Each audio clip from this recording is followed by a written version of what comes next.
Personal finance opinions YouTube channel में 2023 की पहली वीडियो में आपको खुशामदीद और नया साल आपको मुबारक हो। आज की ये वीडियो पाकिस्तान स्टॉक मार्केट में 2022 की जो ओवरऑल परफॉर्मेंस रही है स्टॉक की और इंडेक्स की, उसको एक अदाद-ओ-शुमार के आईने में हम देखकर जायज़ा लेंगे कि स्टॉक मार्केट ने इन जनरल कैसा परफॉर्म किया।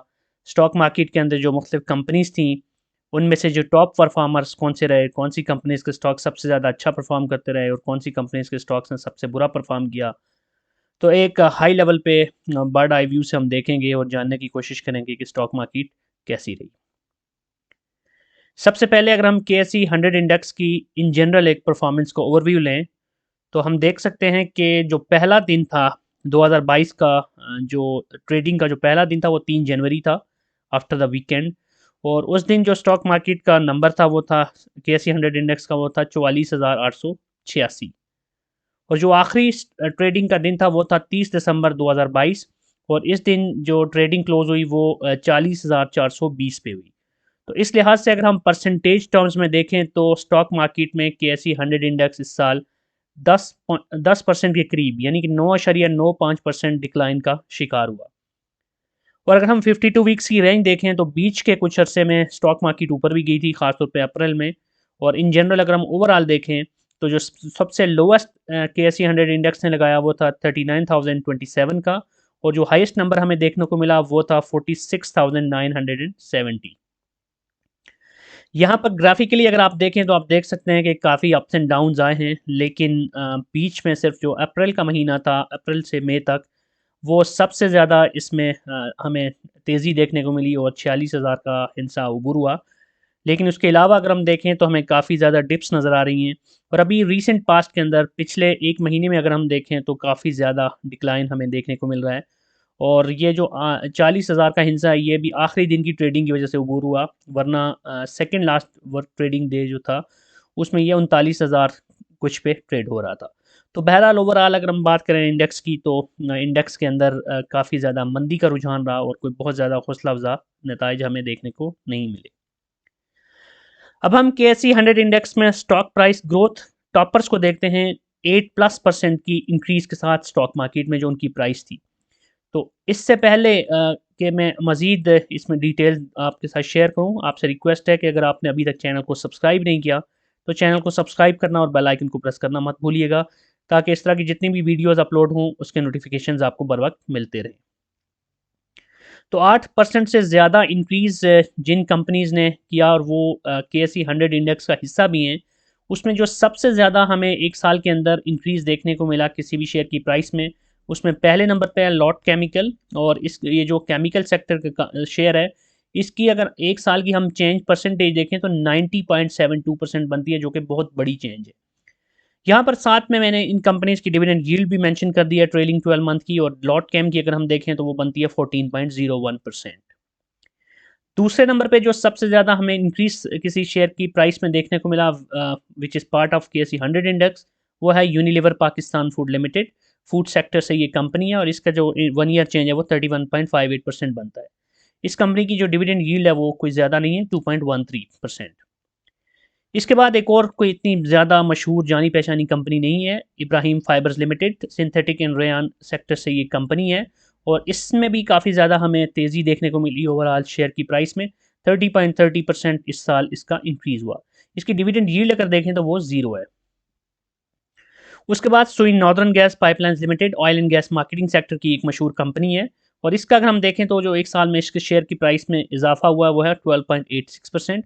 और इस कंपनी की डिविडेंड यील्ड भी काफ़ी बड़ी, क्योंकि इसने कुछ पिछले एरियाज़ वगैरह भी हासिल करने के बाद कुछ इसको जो वाजबात की अदायगी हुई, तो इस साल निस्बतन अच्छे डिविडेंड्स दिए हैं इसने। और डिविडेंड यील्ड इसकी बनती है 15.73%। इसके बाद जो अगली कंपनी है वो एक बहुत ही लेस वोलेटाइल कंपनी है, डॉल्मेन सिटी रीट। रीट सेक्टर की ये पहली कंपनी थी। अभी एक और ग्लोब रीट के नाम से दूसरी कंपनी भी आ गई है, लेकिन इससे पहले ये वाहिद real estate investment trust company थी। और ये कंसिस्टेंटली क्वार्टरली बेसिस पे डिविडेंड देने वाली कंपनी है। और इसकी जो 1 साल में अगर हम चेंज देखें पर इसके शेयर की प्राइस में, तो वो 12.73% रही। इस कंपनी की जो डिविडेंड यील्ड है वो 11.39% रही। इसके बाद जो अगली कंपनी है वो Faisal bank limited, banking sector से। इसकी जो 1 साल की चेंज है वो 12.30% है और डिविडेंड यील्ड इसकी 26.59%। डिविडेंड यील्ड इसकी काफ़ी अच्छी रही पिछले 12 महीनों की। उसके बाद जो अगली कंपनी है वो Pakistan oil fields limited, oil and gas exploration sector में से ये कंपनी है और इसकी जो 1 साल में चेंज है वो 12.27% और इसकी डिविडेंड यील्ड भी अच्छी है, 20.05%।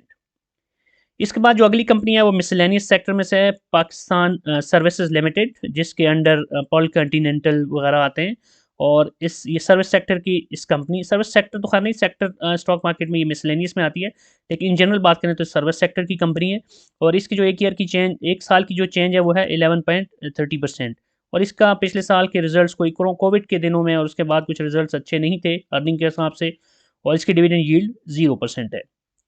इसके बाद इस लिस्ट में 8% से ज़्यादा जिन कंपनीज़ के शेयर्स में इजाफा हुआ 2022 में, उसमें जो आखिरी कंपनी है वो नेस्ले, जो कि फूड सेक्टर की एक मशहूर कंपनी है और इसकी 1 साल की चेंज 8.25%, जबकि इसकी डिविडेंड यील्ड 5.79% रही। अब हम KSE 100 इंडेक्स में से स्टॉक प्राइस लूजर्स को देखते हैं। हाईएस्ट लूजर्स ऐसे शेयर जिनकी शेयर प्राइस 45% या उससे ज़्यादा गिर गई। इसमें जो पहली कंपनी है वो सोरल है, फार्मास्यूटिकल कंपनी है और इसकी जो शेयर की प्राइस है वो 58.7% इस साल नीचे गिर गई। जो दूसरी कंपनी है वो निशात चूनिया लिमिटेड है, टेक्सटाइल्स कंपोजिट सेक्टर की ये कंपनी 55.20। तो टेक्सटाइल सेक्टर वैसे भी बहुत ज़्यादा मार खा रहा है पिछले कुछ अरसे से because of some issues related to the export और गवर्नमेंट की पॉलिसीज़ के हवाले से भी और ओवरऑल जो इकोनॉमिक कंडीशंस हैं वर्ल्ड वाइड और पाकिस्तान में, इन सारी चीज़ों का बहुत बड़ा असर टेक्सटाइल सेक्टर पे हुआ है। इसके बाद जो अगली कंपनी है वो मुगल, जो कि इंजीनियरिंग यानी स्टील सेक्टर की कंपनी है और इसके शेयर की प्राइस में 52.53% का डिक्लाइन आया पिछले 52 हफ्तों में या पिछले 1 साल में। एयरलिंक इसके बाद नेक्स्ट कंपनी है, टेक्नोलॉजी एंड कम्युनिकेशन सेक्टर से। इसकी शेयर प्राइस में भी 50.59% का डिक्लाइन हमें देखने को मिला इन 2022। इसके बाद जो अगली कंपनी है वो automobile parts and accessories sector में से है, दी थल लिमिटेड और इसकी जो अगर परसेंटेज में हम डिक्लाइन देखें तो वो 49.75% है।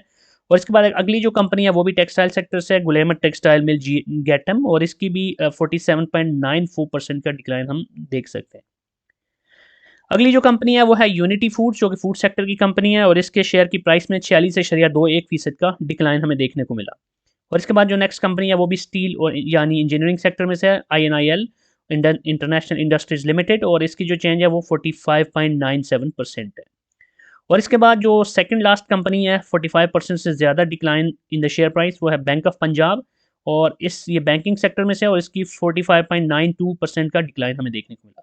और जो आखिरी कंपनी है वो है यूसुफ वीविंग, जो कि टेक्सटाइल वीविंग सेक्टर की कंपनी है और ये एक पेनी स्टॉक है और इसकी जो शेयर की प्राइस में अगर हम डिक्लाइन देखें तो वो बनता है 45.34%। अब इसके बाद हम KSE 100 इंडेक्स में से देखते हैं कि stocks with dividend yield above 16%। तो 16% से ज़्यादा जो ट्रेलिंग 12 मंथ की डिविडेंड यील्ड के शेयर्स हैं KSE 100 इंडेक्स में से, उनको हम देख लेते हैं। तो इसमें जो पहले नंबर पे है वो एंग्रो पॉलीमर है, EPCL, जिसकी डिविडेंड यील्ड 28.27% रही। इसके बाद जो दूसरी कंपनी है वो कैप्को पावर सेक्टर में से 27.08% डिविडेंड यील्ड के साथ। इसके बाद जो अगली कंपनी है वो Faisal bank limited banking sector में से 26.59% की डिविडेंड यील्ड के साथ। फिर जो नेक्स्ट कंपनी है वो भी पावर सेक्टर में से हबको, जिसकी डिविडेंड यील्ड रही 22.17%। इसके बाद जो अगली कंपनी है वो oil and gas exploration sector में से Pakistan oil field limited POL और इसकी डिविडेंड यील्ड रही 20.05%। इसके बाद जो अगली कंपनी है निशात चूनिया लिमिटेड, जो कि बड़ा अच्छा डिविडेंड देती रही है लेकिन अभी बहुत ज़्यादा ज़ेर अताब है, उसकी जो डिविडेंड यील्ड रही वो 19.56% थी।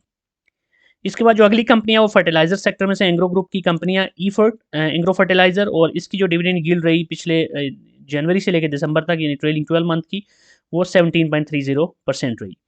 इसके बाद जो अगली कंपनी है वो दाऊद हरकुलस लिमिटेड, जो कि एंग्रो ग्रुप की पेरेंट कंपनी है। सारी एंग्रो ग्रुप की कंपनी इसके अंडर आती हैं। इसके अंडर एंग्रो है और एंग्रो के अंडर फिर एंग्रो ग्रुप की सारी कंपनीज हैं। तो दाऊद हरकुलस की अगर हम बात करें तो 16.56% इसकी डिविडेंड यील्ड रही 2022 में। और UBL इसके बाद अगली कंपनी है बैंकिंग सेक्टर की, इसकी जो डिविडेंड यील्ड रही वो 16.54%। और उसके बाद जो लास्ट नंबर पे है वो है अटक petroleum limited, oil and gas marketing company है, 16.14%। तो यहाँ पर जब मैं पिछले साल का ज़िक्र करता हूँ तो मैं जनवरी 2022 से दिसंबर 2022 की बात कर रहा हूँ, क्योंकि ये बताना ज़रूरी है कि बहुत सारी ऐसी कंपनीज़ हैं जिनका ईयर एंड, क्योंकि फिस्कल ईयर डिफरेंट होता है, कुछ कंपनीज़ का दिसंबर में क्लोज़ हो रहा होता है, कुछ का जून में, और जो शुगर सेक्टर की कंपनीज़ हैं उनका मोस्टली सितंबर में ईयर एंड होता है। बहरहाल ये जो भी नंबर्स हैं ये बेस्ड ऑन द ईयर 2022 हैं, नॉट द फाइनेंशियल ईयर। अब चूँकि मैंने जो अभी कंपनीज़ बताई हैं टॉप डिविडेंड यील्ड की, ये केएसई 100 इंडेक्स में से थी, लेकिन 100 इंडेक्स के अलावा भी बहुत सारी कंपनीज़ हैं जिनका बहुत अच्छा डिविडेंड यील्ड है पीएसएक्स में, तो हम उनको भी यहाँ पे देख लेते हैं। तो उन कंपनीज़ के अलावा अगर हम बात करें तो जेडीडब्ल्यूएस जो कि शुगर सेक्टर की कंपनी है, इसका डिविडेंड यील्ड 123.52% रहा। उसके बाद अल्टर्न एनर्जी का जो डिविडेंड यील्ड रही वो 108.82% रही। इसके बाद निशात चूनिया पावर लिमिटेड, ये भी पावर सेक्टर में से, इसकी 75.19% डिविडेंड यील्ड रही। Engro power gen Qadirpur limited EPQL की, जो कि पावर सेक्टर की एक और कंपनी है, इसकी डिविडेंड यील्ड रही 65.12%। फिर यूनाइटेड इंश्योरेंस कंपनी जो कि इंश्योरेंस सेक्टर से है, इसने जो डिविडेंड दिया पिछले 12 महीनों में, उसके हिसाब से इसकी जो डिविडेंड यील्ड बनती है वह है 44.93%। और उसके बाद एक और पावर सेक्टर कंपनी है निशात पावर लिमिटेड एनपीएल, और इसकी जो डिविडेंड यील्ड रही वो 29.87%। तो यहाँ आप देख सकते हैं कि पावर सेक्टर सबसे ज़्यादा सब पे बाजी ले गया in terms of dividend yield for the last 12 months.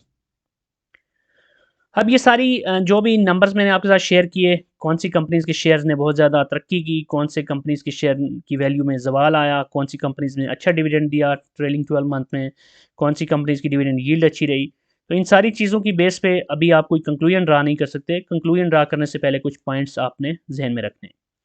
इसमें पहला इंपॉर्टेंट पॉइंट ये है कि ये डिविडेंड से मुतालिक जितने भी अदाद-ओ-शुमार हैं, ये गुज़श्ता 12 माह के हैं। और जैसे मैंने पहले भी बात की थी कि दिसंबर में क्वार्टर एंड ईयर एंड होता है बहुत सारी कंपनीज़ का। तो बहुत सी ऐसी कंपनीज़ होती हैं जो क्वार्टरली बेसिस पे या इंटरिम डिविडेंड्स नहीं देती। तो दिसंबर के नताइज के बाद वो डिविडेंड वगैरह अनाउंस करती हैं, बोनस शेयर्स अनाउंस करती हैं। तो इस वजह से जब दिसंबर के रिज़ल्ट्स आ जाएँगे और उसके बाद जब हम देखेंगे तो डिविडेंड यील्ड बहुत डिफरेंट हो सकते हैं। अब एग्जांपल के तौर पे सिस्टम्स लिमिटेड का अभी कुछ भी डिविडेंड नहीं आया, लेकिन उसके रिजल्ट्स जब दिसंबर में अनाउंस होते हैं, दिसंबर के रिजल्ट के बाद जनवरी-फरवरी में, तो उसके साथ ही वो डिविडेंड या बोनस अनाउंस करती है। तो ये एक एग्जांपल है। इस तरह हाई नून और बहुत सी ऐसी कंपनीज़ हैं जो कि दिसंबर के रिजल्ट के बाद ही अपने रिजल्ट्स के साथ कुछ डिविडेंड वगैरह अनाउंस करती हैं। तो उसके बाद जब वो डिविडेंड अनाउंस करेंगी तो ज़ाहिर है उनकी परसेंटेज डिफरेंट हो जाएगी। तो ये जो भी अदाद-ओ-शुमार हैं, इसको आपने ज़हन में रखना है कि सिर्फ 12 माह के हैं, ये उससे पहले के नहीं हैं और ना ही दिसंबर के रिजल्ट्स इसमें कवर किए गए, क्योंकि अभी दिसंबर के रिजल्ट्स आना बाकी हैं। दूसरी इंपॉर्टेंट चीज़ ये है कि जो शेयर्स की कीमतों में उतार चढ़ाव होता है वो जैसे पहले भी बहुत सारी वीडियोस में मैंने बात की, जो पाकिस्तान के बहुत से इंटरनल और एक्सटर्नल फैक्टर्स हैं, पॉलिटिकल और इकोनॉमिक फ्रंट्स के ऊपर, फिर इंटरनेशनली रशिया यूक्रेन वार के हिसाब से देखें, और बाकी जो इंटरनेशनल रिसेशन के फियर्स हैं, फिर जो इंटरेस्ट रेट्स में इंक्रीज़ होता है या डिक्रीज़ होता है उसके ऊपर, ये सारी चीज़ें बहुत ज़्यादा इसके ऊपर इम्पेक्ट कर रही होती हैं। इसलिए जो 52 साल की बुलंद तरीन सतह पे शेयर हो या कम तरीन सतह पे, तो इसको आप एक वाहिद पैमाना नहीं बना सकते किसी भी स्टॉक के अंदर एंट्री लेने का या एग्ज़िट करने का। आपने बहुत सारे दीगर फैक्टर्स को भी देखना होता है। और इसमें इंपॉर्टेंट पॉइंट एक और ये भी है कि डिविडेंड यील्ड से भी बहुत ज़्यादा इंपॉर्टेंट ये है कि जो भी कंपनी आप सेलेक्ट करते हैं उसकी कई सालों की जो अर्निंग्स हैं यानी ईपीएस है उसकी हिस्ट्री देखना, और फिर उसकी फाइनेंशियल स्टेटमेंट्स को देख के कि कितनी वो मजबूत हैं, उसकी बैलेंस शीट क्या कह रही है, उसकी प्रॉफिट और लॉस स्टेटमेंट क्या कह रही है, और स्टेटमेंट ऑफ कैश फ्लो से आपको क्या इन्फॉर्मेशन मिल रही है। उन सारी चीज़ों का अहाता करना, उन सारी चीज़ों को देखना, आज जितनी भी इंपॉर्टेंट रेशोज़ हैं उन सबको देखना बड़ा ज़रूरी होता है। तो इस वीडियो में जो भी कंपनीज़ डिस्कस की गई हैं, उनके जो रिज़ल्ट्स आपके सामने रखे गए हैं, पिछले 12 माह का उनका जो भी परफ़ॉर्मेंस रही उसको दिखाया गया है। तो ये सिर्फ़ आपके लिए एक इन्फॉर्मेशन है, ये एजुकेशनल वीडियो है। इसकी बेस पे आप डिसीजन नहीं ले सकते कि आपने किस कंपनी में इन्वेस्ट करना है और कौन-सी कंपनी आपके लिए बेहतर है।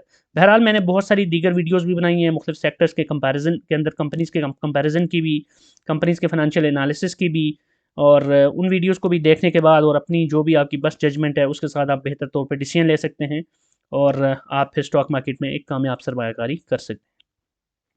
That's it from this video. I hope कि ये इन्फॉर्मेशन आपके लिए यूज़फुल होगी। अगेन अगर आपको ये वीडियो पसंद आई है तो चैनल को सब्सक्राइब करना, बेल आइकन को प्रेस करना मत भूलिएगा, और अगर आपका कोई भी क्वेश्चन है तो आप कमेंट सेक्शन में लिख सकते हैं। Thank you very much.